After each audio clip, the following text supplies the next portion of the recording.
queridos, eu convido você também a abrir a palavra de Deus em Efésios capítulo 2.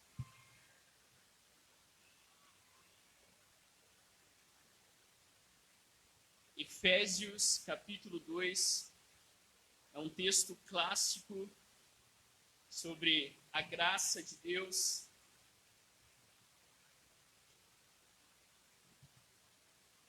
Ontem, queridos, foi uma data histórica e significativa.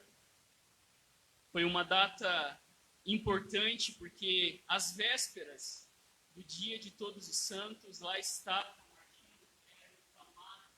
pelo Evangelho da graça de Deus, fixando as suas 95 teses na porta da igreja do castelo de Wittenberg. E uma das suas teses diziam que o tesouro da igreja não era o seu dinheiro, que o tesouro da igreja não era o poder papal de construir uma grande basílica para São Pedro, mas que o tesouro da igreja era o maravilhoso evangelho de nosso Senhor e Salvador Jesus Cristo. O tesouro da igreja, queridos, é a boa nova que nos diz que nós somos salvos pela graça por meio da fé em Cristo Jesus. Foi isso que impulsionou Lutero a declarar a plenos pulmões, através da sua pena: o justo viverá pela fé. E nessa noite, queridos, nós vamos falar sobre a graça de Deus. Efésios capítulo 2, e nós faremos a leitura do versículo 1 até o versículo 10. Efésios capítulo 2, do 1 ao 10. Todos encontraram? Eu só vou pedir, queridos,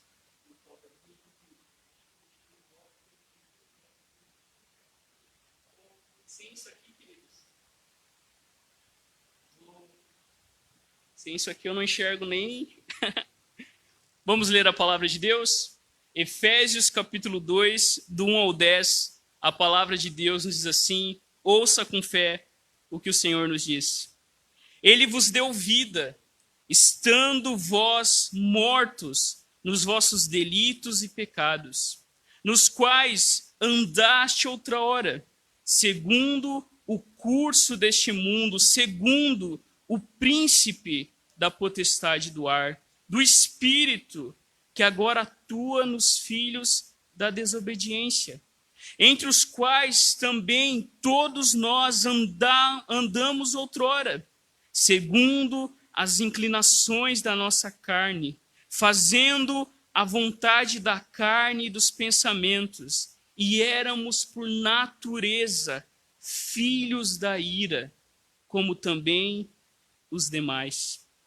Mas Deus, sendo rico em misericórdia, por causa do grande amor com que nos amou, e estando nós mortos em nossos delitos, nos deu vida juntamente com Cristo.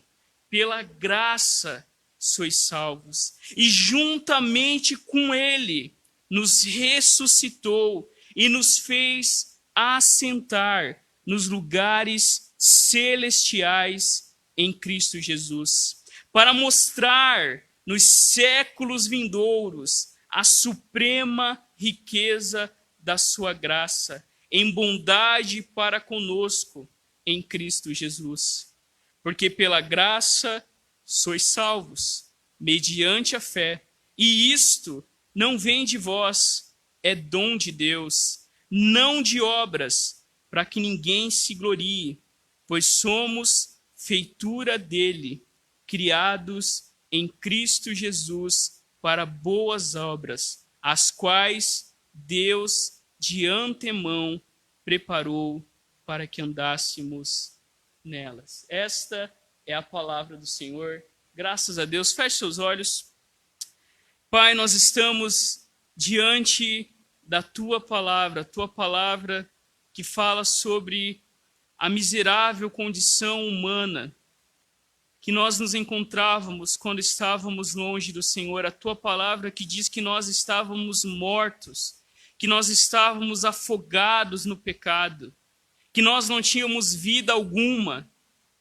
Mas nós te louvamos, Deus, porque apesar de mortos, o Senhor, por causa do teu grande amor, porque o Senhor é rico e não mesquinho, mas porque o Senhor é abundante em graça, o Senhor veio ao nosso encontro e agora as nossas vidas existem, como o apóstolo Paulo fala. Nós chegamos nos séculos vindouros e nós queremos mostrar através das nossas vidas a riqueza, a supremacia da tua bondade em Cristo Jesus. Que as nossas vidas sejam, Deus, o palco da tua glória, da tua graça, que as nossas vidas sejam realmente demonstração do Deus que nos dá nova vida por nossa união em Cristo Jesus. Que as palavras dos meus lábios e a meditação do meu coração sejam agradáveis na tua presença, Senhor, rocha minha e meu Redentor. Por Cristo Jesus, nós oramos. Amém. Amém. Queridos irmãos e irmãs, todos nós aqui com certeza já ouvimos histórias populares sobre mortos-vivos. Existem pessoas que até gostam de assistir séries que retratam essa realidade de zumbis, de pessoas meio mortas, mas ao mesmo tempo meio vivas, procurando e caçando pessoas. Havia até um quadro de TV, e os mais antigos talvez vão lembrar, de histórias que falavam sobre isso, sobre almas penadas, sobre assombrações, sobre pessoas que estavam mortas, mas que de repente apareciam assombrando as pessoas e estavam vagando por aí. Todos nós já ouvimos falar dessas histórias que retratam, que brincam. Né? No Brasil a gente não tem esse costume. Eu também não quis tratar desse assunto, mas a gente tem um preconceito muito grande com uma história que também foi celebrada ontem, o Halloween. Sem saber que a origem do Halloween não é dos druidas, essa história aí que contam pra gente, mas a origem do Halloween, sabe qual que é? Cristã. Olhe na história e você vai saber que o Halloween, queridos irmãos, mas depois ganhou um aspecto mercadológico, depois ganhou todo um aspecto, né, pagão, mas a origem do Halloween, queridos irmãos, o próprio nome diz Dia de Todos os Santos, não é à toa que ontem é celebrado o Halloween. No nosso imaginário nós temos essas histórias. Talvez você também possa pensar, por exemplo, queridos irmãos e irmãs, naquela brincadeira de criança que todos nós já brincamos. E os mais velhinhos aí, e aqueles que têm crianças, às vezes chega a cansar, porque a criança não quer parar nunca. Aquela brincadeira que é conhecida como morto-vivo. Morto-vivo, morto-vivo. Quem tem sobrinha, quem tem criança, sabe como que é? As crianças não cansam nunca. Depois dessa brincadeira, você está quase morto. Mortinho da Silva. Quem nunca, queridos, brincou com isso? O que essas histórias sobre mortos-vivos, o que essas brincadeiras têm a ver com o nosso texto hoje? Todas essas histórias, queridos, e essas brincadeiras, em certa medida, trazem uma verdade. Todos nós nascemos mortos e vivos neste mundo. Todos nós que nascemos neste mundo, nascemos nessa condição. Todo ser humano ao mesmo tempo está morto, mas ao mesmo tempo está vivo. Quando nós falamos sobre morte, quando nós falamos que os seres humanos nascem mortos, nós estamos falando em que sentido? Se hoje você levantou, se você está respirando, ninguém aqui é um zumbi, a gente espera que não. Em que sentido nós nascemos mortos se nós estamos aqui ouvindo a palavra de Deus? Todos nós, queridos irmãos e irmãs, nascemos mortos em relação a Deus. Todo ser humano que nasce neste mundo pode até nascer vivo fisicamente, mas nasce morto em sua relação com Deus. Essa é a condição, essa é a realidade de todos nós que nascemos neste mundo. Nós nascemos mortos em relação a Deus. E sabe o que é o pior de nascer morto? É não ter consciência. que você nasce assim. Não bastasse o estado de nascer morto em relação a Deus, o pior é que todo ser humano, sem a graça de Deus, sem o Espírito Santo de Deus, ele não se apercebe, ele não tem consciência que ele nasce assim, inimigo de Deus. Queridos, no sermão dessa noite, nós veremos o ponto central de tudo o que nós vamos falar aqui. Você tem que sair daqui com o pessimismo da nossa condição sem Deus.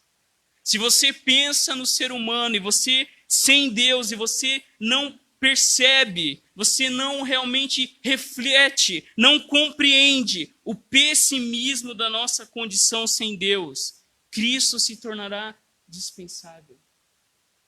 A ideia central dessa noite é o nosso pessimismo da nossa condição sem Deus e o nosso otimismo, a boa nova em relação àquilo que Deus fez em nosso favor. Ele nos deu vida. Todos nós nascemos mortos, mas em Cristo temos vida. Olhe para o texto, Efésios capítulo 2, do 1 ao 3. A primeira verdade, queridos, nós estamos totalmente mortos. Olhe o que Paulo diz. Paulo nos diz que ele nos deu vida quando nós ainda estávamos mortos nos nossos delitos e pecados. Nós estávamos mortos. Essa, queridos irmãos e irmãs, era a nossa posição. Essa era a nossa condição. Essa era a nossa realidade. O segundo capítulo da carta de Paulo aos Efésios é uma descrição poderosa e perfeita da ação graciosa de Deus em relação aos seres humanos. Se você, querido, já passou pela experiência de conversão, e nós oramos para quem não passou que passe, com certeza, um dos elementos descritos nesse texto estiveram ou estão presentes também em suas vidas.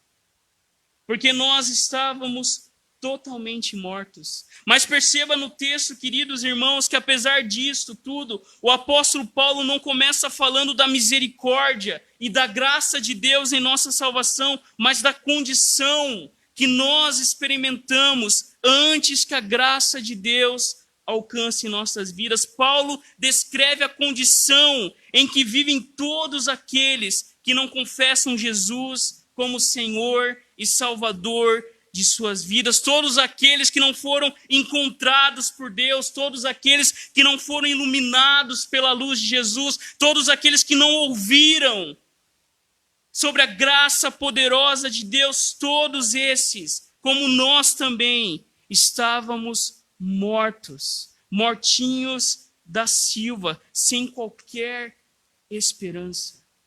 Paulo fala que essa era a nossa posição. Mas se você continuar, Paulo diz que nós estávamos mortos, afundados em nosso próprio pecado. E Paulo diz, olha no texto, que nós estávamos seguindo o curso deste mundo. Nós éramos prisioneiros do nosso próprio pecado e da nossa carne que amava e que desejava tudo aquilo que era contrário à vontade de Deus. Nós éramos, queridos, escravos também do diabo, que por meio das suas tentações, enganos e violência nos conduzia e consumia as nossas vidas. João Calvino, queridos irmãos e irmãs, ensinava que a principal tarefa do diabo não era visitar as igrejas e se manifestando possessos, mas a principal tarefa do diabo era nos afastar do evangelho e da boa nova que temos em Jesus. Uma das armas que o diabo usa hoje para escravizar pessoas é através das falsas religiões. Uma das ferramentas que o príncipe, como Paulo diz, da potestade do ar, usa, queridos irmãos, para manter as pessoas em morte, em escravidão, é através da falsa religião. Pessoas, irmãos e irmãs, que carregam culpa. Pessoas, queridos irmãos e irmãs, que não encontram graça nessas religiões, mas que encontram peso, que tentam, de alguma forma, como antigamente nas religiões antigas, derramar seu próprio sangue para acalmar esses deuses insaciáveis. O príncipe da potestade do ar continua, queridos irmãos e irmãs, escravizando homens e mulheres através do falso evangelho, da falsa religião que nos afasta de Cristo Jesus. Queridos, o que Paulo está falando aqui, escancarando diante dos nossos olhos, é a realidade da condição humana e de todos aqueles que estão longe de Deus. Paulo diz aí, olhe no texto, que nós éramos os filhos da desobediência, que nós, queridos irmãos e irmãs, éramos filhos da ira. Sem Deus, nós éramos desobedientes. Sem Deus, nós nos juntamos ao plano rebelde do diabo para tirar Deus do trono. Sem Deus, queridos irmãos e irmãs, isso é um absurdo, mas é o que Paulo está dizendo. Ou você é filho de Deus, ou você é filho do diabo. Porque Paulo fala que essa era a condição humana. Nós éramos inimigos de Deus. Nós merecíamos o inferno. Se Deus, queridos irmãos e irmãs, mandasse todos nós aqui para o inferno, Ele estaria fazendo justiça.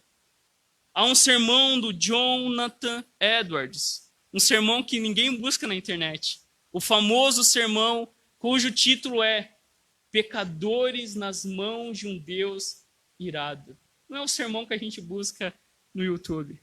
Mas nesse sermão, queridos irmãos e irmãs, que Jonathan Edwards expôs na sua igreja, lendo, no final do sermão, as pessoas estavam agarradas às colunas da igreja, clamando a Deus por misericórdia.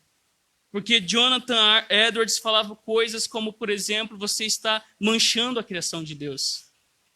A terra está pronta para vomitar você. Porque, queridos irmãos e irmãs, essa é a condição humana. Sem Deus, nós somos inimigos de Deus. Sem Deus, nós fazemos tudo aquilo que é contrário à lei de Deus. Sem Deus, nós somos filhos da ira.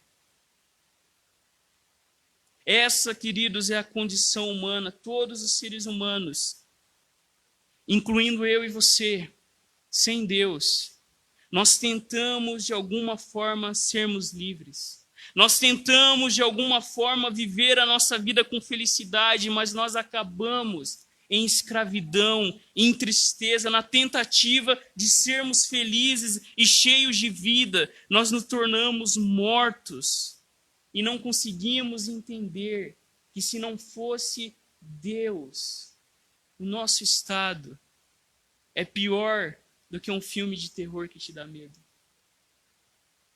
Nós estávamos mortos. Paulo, queridos irmãos e irmãs, e toda a Bíblia enfatiza profundamente a natureza humana sem Deus é incapaz de salvar-se. Nós somos privados, não tem como fazer alguma coisa, porque um morto está morto. Uma história que retrata isso é a ressurreição de Lázaro. Lázaro estava morto há 4 dias, o corpo já estava fedendo. Lázaro não podia voltar à vida. Lázaro já fedia, enrolado naqueles tecidos. Mas quando Lázaro ouve a voz de Jesus, a voz de Jesus, queridos irmãos e irmãs, tem poder de trazer mortos à vida. O maior milagre que pode acontecer na vida da igreja não são as nossas doenças serem curadas, mas o maior milagre que acontece na nossa vida é o milagre de um dia nós, que estávamos mortos, voltarmos à vida. Um dia a voz de Jesus também falou ao seu, venha para fora. Leandro, venha para fora. Rafael, venha para fora. Continue no texto, queridos. Nós vimos que estávamos totalmente mortos, mas olhe do 4 ao 6. Paulo, quando escreve esse capítulo, nos lembra que o Deus da Bíblia é aquele que, por sua misericórdia e graça, vem ao nosso encontro, mesmo que nós estávamos nesse estado, mesmo que nós estávamos no fundo do poço, mesmo que nós não tínhamos nada a oferecer a um Deus que nada precisa, mesmo assim, Deus é aquele que vai ao encontro desses que nada mereciam senão a morte. O texto diz, o versículo 4, mas Deus, sendo rico em misericórdia, por causa do grande amor com que nos amou. Queridos, esta é a maravilhosa graça de Deus, este é o amor poderoso de Deus. Um Deus que, apesar dos nossos pecados, um Deus que, apesar da nossa rebelião desde o jardim do Éden, é um Deus de amor e misericórdia. Um Deus, queridos irmãos e irmãs, que demora em irar-se, mas é rápido em perdoar, como diz a palavra de Deus. Há uma bela canção de Stênio Marcius, coloque lá no YouTube, quem gosta de MPB, música boa, Stênio Marcius. E nessa letra ele diz o seguinte: o seu amor é tão forte, mais que o inferno e a morte, são torrentes que arrebentam o chão. É mais fácil secar os mares, apagar a estrela Antares, que arrancar o amor do seu coração. Fim de tarde, se debruça no portão, o compositor falando do pai pródigo, que está ali debruçado no portão pela espera do filho. Queridos irmãos e irmãs, Deus é rico em misericórdia. Foi por causa do seu grande amor que hoje nós temos vida. Foi por causa do seu grande amor que Deus enviou Cristo Jesus quando nós ainda estávamos mortos em delitos e pecados. Quando Paulo fala, mas Deus, apesar do nosso estado, Deus, em seu amor, em sua graça, veio até nós. Nós, que como Paulo diz no versículo 5, ainda estávamos mortos em nossos delitos e pecados. Foi isso que Deus fez, queridos. Apesar do nosso pecado, apesar de estarmos mortos, como você pode ver em casa em Efésios 1, Deus nos amou antes da criação do mundo. Antes de Deus dizer haja luz, na eternidade o Pai, o Filho, o Espírito Santo já dizia haja cruz. E Deus, sendo rico em misericórdia, por causa do seu grande amor, enviou Cristo Jesus, não para morrer pelos bonzinhos, mas para morrer pelos vilões da história. Deus enviou o seu Filho não porque nós tivéssemos feito alguma coisa. Não, Deus nos ama, queridos irmãos e irmãs, não porque fazemos alguma coisa, mas porque Ele é o próprio amor. E Deus hoje continua nos amando. Paulo diz, pois pela graça vocês são salvos. Hoje, queridos, Deus continua derramando da sua graça sobre nós, porque Ele é rico em misericórdia. Há uma história conhecida envolvendo Spurgeon, que após ele pregar e dizer que Deus rejeitou Esaú e amou Jacó, uma pessoa interrogou o príncipe dos pregadores indignado: como pode Deus rejeitar Esaú? A pessoa estava brava. Como que pode Deus, sendo um Deus de amor, rejeitar Esaú? E o Spurgeon responde: não é isso que me intriga.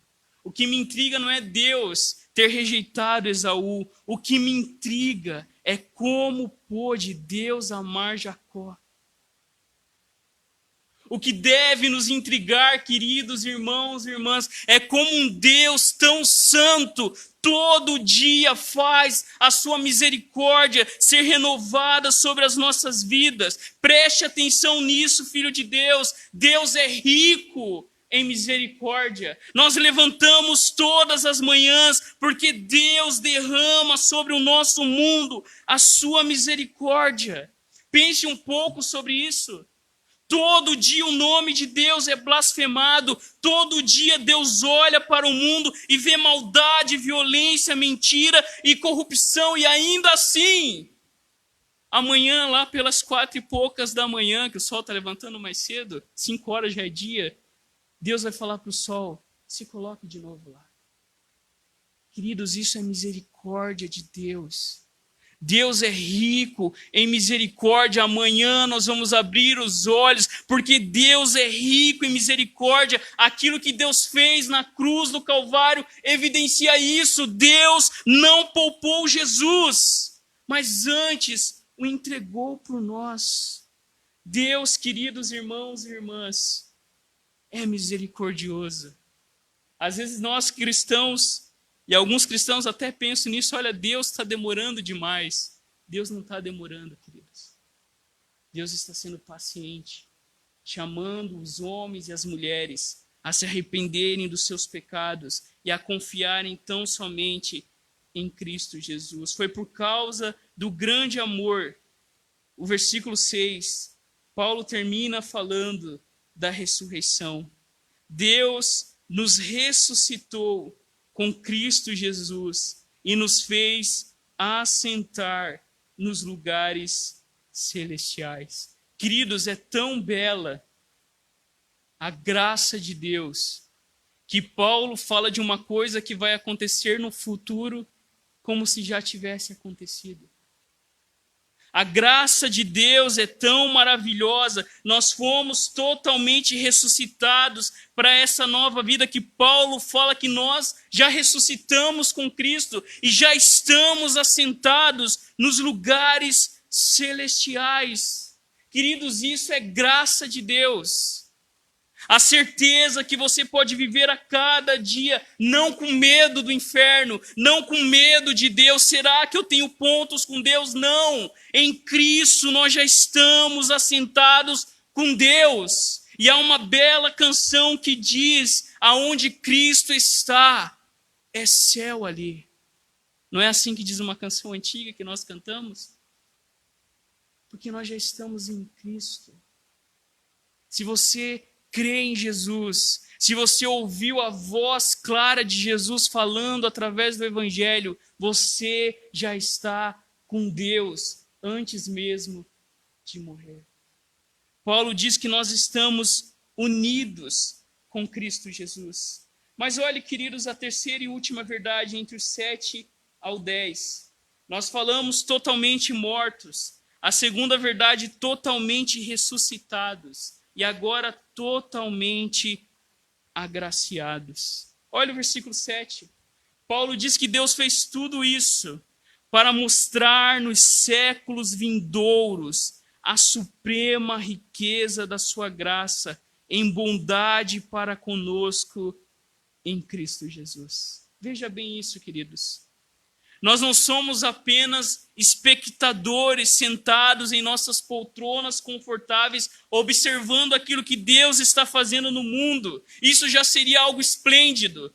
Nós sentamos na poltrona quando nós lemos Gênesis 1 e vemos Deus com seu poder maravilhoso criando todas as coisas do nada, mas não, Deus nos chama para uma ação ativa. A graça de Deus é tão abundante que Deus não apenas nos salva, mas Deus também nos dá o poder de sermos hoje, queridos irmãos, não uma plateia do que Deus está fazendo, mas Deus nos dá, queridos irmãos e irmãs, a missão hoje de estar no grande palco de Deus, atuando como personagens que demonstram a riqueza da sua graça.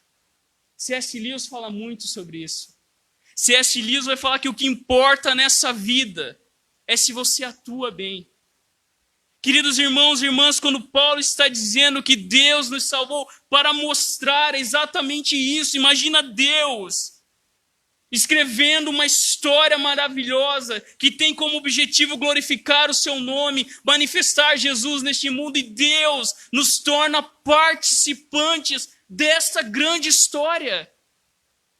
Você não é um espectador, você não é apenas um coadjuvante, mas Deus nos coloca no seu palco como personagens que demonstram a riqueza da sua graça. Nós somos hoje, queridos irmãos e irmãs, o povo de Deus que tem como missão mostrar o Deus invisível por meio das nossas vidas, por meio dos nossos relacionamentos, por meio de como nós vivemos a nossa vida pautada na graça de Deus. O nosso casamento, o nosso namoro, os nossos filhos, o nosso trabalho, quando nós discutimos política, e nós estamos chegando perto, dia 15, ore por isso, queridos. Pense bem, isso tem a ver com a fé cristã, que candidato nós vamos escolher para prefeito e vereador. Pesquise, vá atrás. Tudo isso, queridos, o envolvimento com a política, o envolvimento com tantas coisas, tudo isso, queridos, são um palco para que a gente mostre a graça de Deus por meio dessas coisas. É isso que Paulo está dizendo, queridos, que Deus mostra a sua bondade para conosco em Cristo Jesus, que Deus está usando a minha vida e a sua vida, as nossas famílias bagunçadas, a nossa vida imperfeita, para demonstrar a riqueza da sua graça, porque é verdade, Deus escreve certo em vidas tortas. Deus, queridos irmãos e irmãs, demonstra a sua graça através da minha e da sua vida imperfeita. Isso aqui é um privilégio e uma responsabilidade. Deus usa a nossa vida para manifestar a sua graça. O casamento cristão, a criação dos nossos filhos, a forma como nós encaramos o trabalho, tudo isso, queridos, é a vitrine para manifestar a graça de Deus.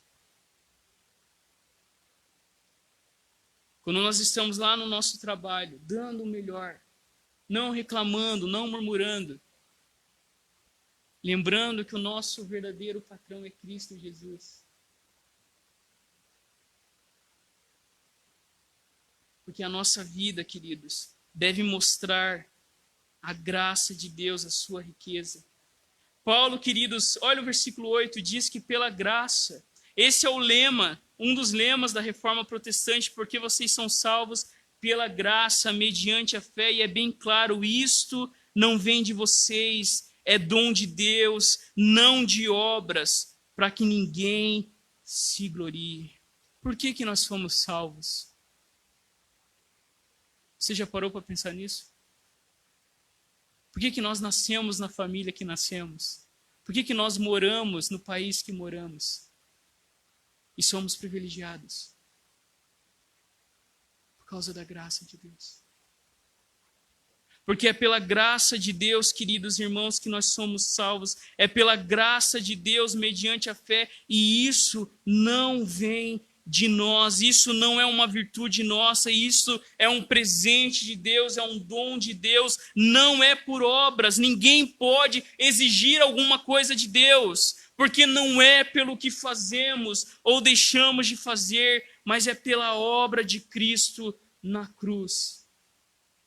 Nada, queridos, que nós fizéssemos seria suficiente. Nada, nada. Se você vivesse como Jesus, sem pecado, ainda seria insuficiente. Porque nós somos salvos pela graça, e isso não vem de nós. E no versículo 10, queridos, Paulo diz, pois somos feitura dele, criados em Cristo Jesus para boas obras, as quais Deus de antemão preparou para que andássemos nelas.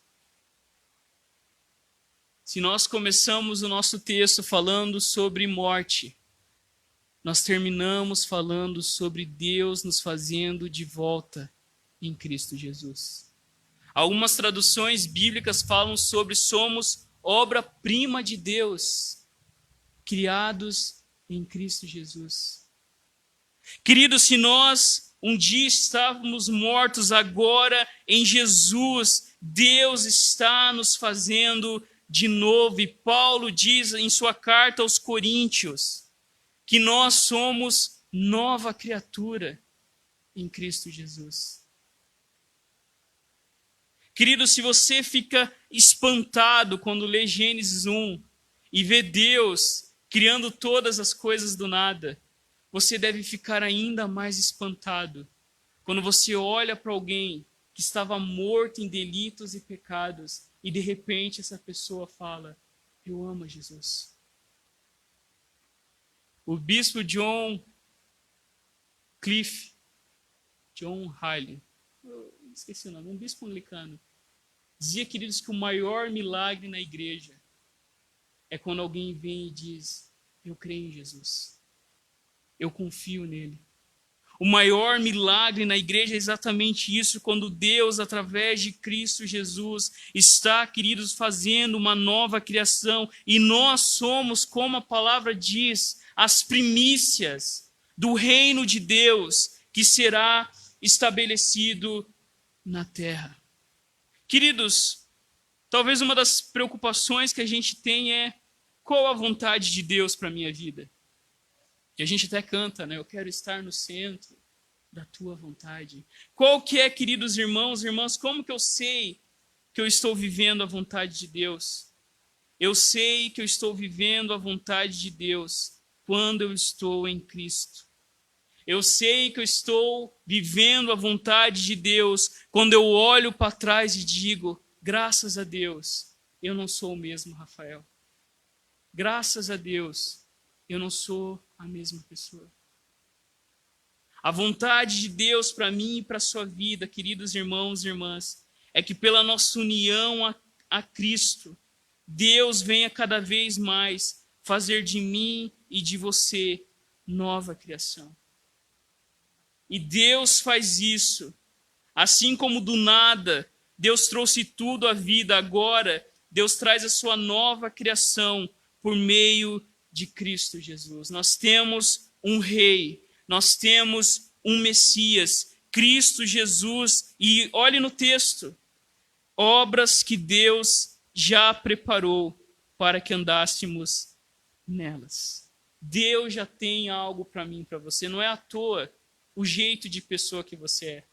Não é à toa que você gosta de números ou detesta números. Não é à toa que você gosta de pessoas ou você prefere ficar mexendo numa máquina. Não é à toa, queridos irmãos, a sua personalidade. Não é à toa a família que Deus te colocou. Nada disso é à toa, porque o texto está dizendo que Deus já tinha até as obras preparadas que nós devemos executar.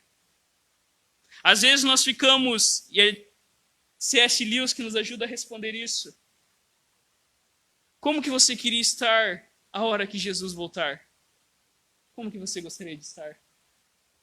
Soa a trombeta. Tem gente que fala assim: eu queria estar na igreja, no culto. Sabe o que C.S. Lewis diz? Que quando a trombeta soar, queridos, nós estejamos em volta da mesa com os nossos amigos, ou que nós estejamos lendo um livro, ou que nós estejamos passeando pelo jardim, olhando a criação. Por quê, queridos? Porque quando nós entendemos a graça de Deus, nós entendemos que toda a nossa vida é para a glória de Deus. Que, como Spurgeon mesmo disse, para um homem espiritual, nada é profano, tudo é sagrado. Queridos irmãos e irmãs, Deus, através de Cristo Jesus, já preparou de antemão até as obras que eu e você devemos fazer. A pergunta que fica para nós nessa noite é: como nós estamos atuando no nosso papel? Nos nossos papéis de marido, de esposa, de estudante, de dona de casa, de auxiliar de eletricista, do cara que faz o melhor caldo de cana do bairro. Trouxe até para mim aqui. Como que nós estamos exercendo os dons e talentos que Deus nos deu? Eu termino dizendo duas coisas. Deus não precisa das nossas boas obras. Lutero dizia isso. Mas o nosso próximo, sim. E eu termino, queridos irmãos, falando uma história conhecida, que a gente até já falou sobre ela aqui. Quando um sapateiro procura Lutero, dizendo: olha, como que eu posso glorificar a Deus? Como que eu posso servir a Deus? E ele, achando que o Lutero ia mandar ele ir para o seminário, estudar teologia, Lutero fala: olha, faça um bom sapato, venda por um preço justo, e assim você estará glorificando a Deus. Queridos, quando nós entendemos que a graça de Deus não só nos salva, mas nos dá essa nova vida, nós começamos a entender que a música que ouvimos, o livro que lemos, lá no mercado quando estamos trabalhando, tudo isso é fruto da graça de Deus. E você deve levantar de manhã e glorificar a Deus, dizendo: Deus, eu estou vivo e posso trabalhar por causa da tua graça. Eu abri os meus olhos hoje, o Senhor não me matou durante a noite, porque é isso que eu merecia. Porque o Senhor, quando olha para mim, não vê só o Rafael pecador, mas vê o sangue do Cordeiro que foi derramado em meu favor. Quando Deus olha para ti, Ele olha para ti e diz: tu és o meu povo, eu sou o teu Deus, e fui eu que fiz isso. Quando Deus olha para nós, queridos irmãos e irmãs, e nós terminamos falando isso, nós somos totalmente agraciados. O crente que reclama é um crente que não tem meditado na graça do seu Salvador. O crente que trabalha reclamando, murmurando, não tem suficientemente olhado para a cruz do teu Senhor, que a cada dia nos diz: é por graça. É por graça que eu aceito vocês. É por graça que eu fiz de vocês o meu povo. E é por graça que hoje vocês foram chamados para, através das suas vidas, demonstrarem o meu amor. Queridos, uma igreja reformada é uma igreja que não só decora os 5 solas, mas é uma igreja que pauta em seus relacionamentos a graça de Deus. Eu termino perguntando como que através dos nossos relacionamentos nós temos vivido a graça de Deus. Como que a gente tem tratado o nosso dinheiro com a graça de Deus? Como que a gente tem tratado o nosso tempo com a graça de Deus? Que nós venhamos, queridos, a cada dia, olhar para Cristo Jesus e sempre se lembrar que nós somos salvos pela graça, por meio da fé. E isso não vem de nós, é dom de Deus dado através de Cristo Jesus. Feche seus olhos neste momento. Vamos ao Senhor em oração. Ó Deus, que miserável somos sem tua graça.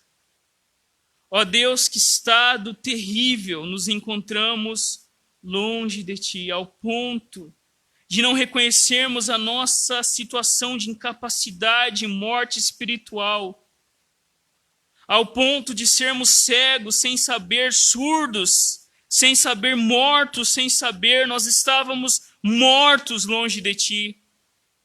Mas a nossa oração, Senhor, é que nessa noite, pessoas que ainda estão mortas em delitos e pecados, ouçam a tua voz e voltem de volta à vida. Nós éramos escravos deste mundo, nós éramos tomados pelo orgulho e pela rebelião diante do Senhor. Ó Deus, um dia nós fomos teus inimigos, um dia nós nos juntamos ao diabo, quando nós nos voltamos contra o Senhor, quando movidos pela idolatria tentamos tomar o teu lugar. Ainda hoje, Deus, cada um de nós é tentado a isso, mas nós louvamos o teu nome, pois Jesus veio destruir as obras do príncipe da potestade do ar. Destrua, Senhor, pelo teu poder, aqueles que estão escravizados, e torna cada um de nós cativos a ti.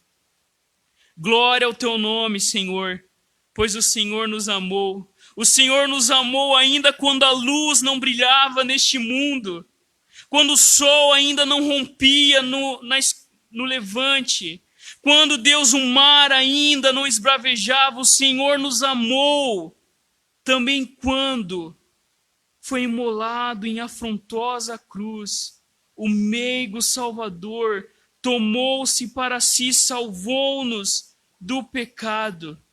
E o Senhor nos amou também, quando em nosso peito entrou a eterna luz, o nosso Consolador, e com tesouros 1000 do teu favor perfeito, trouxe-nos a fé em que hoje nos deleitamos. Que não cesse o teu amor, porque jamais o inferno e o mundo poderão falar as vontades e opor ao teu decreto, ó Deus, ao teu decreto, ao teu amor, ó Pai, ao teu supremo amor, que em graça nos deu vida, nova vida, e hoje podemos viver cada dia para a tua glória.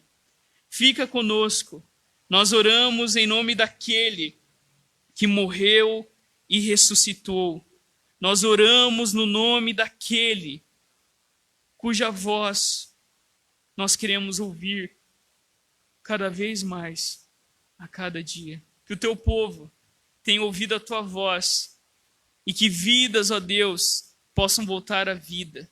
É a nossa oração, em nome de Jesus. Amém. Amém.